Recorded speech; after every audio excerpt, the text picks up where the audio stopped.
हैदराबाद जे तालके कासमाबाद में पीएस 60 ते पीपी उम्मीदवार जाम खान शोरो तरफा चूंड मुहिम के सिलसिले में यूसी 158 जे इलाइक़नि गुलिस्तान मोहम्मद बख्श शोरो अलफतह टाउन और अलखैर हाउसिंग सोसाइटी की गडियल कॉर्नर गडरानी में शिरकत कई, जिते इलाइक़े के मोज़िर शख्सियतुनि अली उजण नौजवान अगवान वसीम अकरम कुंभार,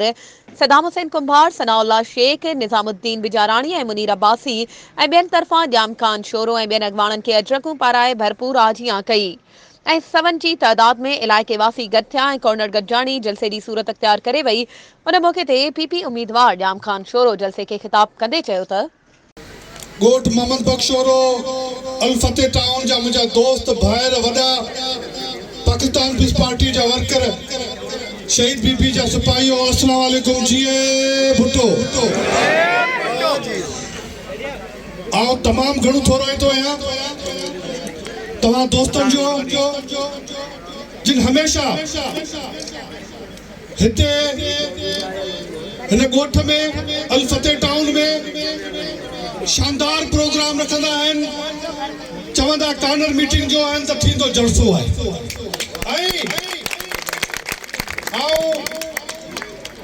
हींअर हुरकेम खां अचां पियो उते बि इहा ॻाल्हि कंदा था अचूं त हैदराबाद ख़ुसूसन कासिमाबाद में सिंध जे हर यूनियन काउंसिल जो माण्हू रहे थो। ये गलत न थींदो चवण में त सिंध जो शहूर सिंध जो पढ़ियो लिखियो माण्हू दाना इंटेलेक्चुअल उहो कासिमाबाद ऐं हैदराबाद में रहे थो। अहिड़े ई नमूने गोठ मोहम्मद बख्श शोरो ऐं अलफतेह टाउन चवण में त गोठ आहे मोहम्मद बख्श शोरो, पर आउं सम्झां थो त सिंध जे हर कुंड करछ मां हिते दोस्त रहनि था ऐं हिते जा माण्हू रहनि था, उन्हनि खे ख़बर आहे, उहे ॼाणनि था त कहिड़े नमूने सां हैदराबाद में जदोजहद करे उन जदोजहद में खाली पाकिस्तान पीस पार्टी न हर सिंधी माण्हूअ जो कंट्रीब्यूशन आहे त कहिड़े नमूने सां जदोजहद करे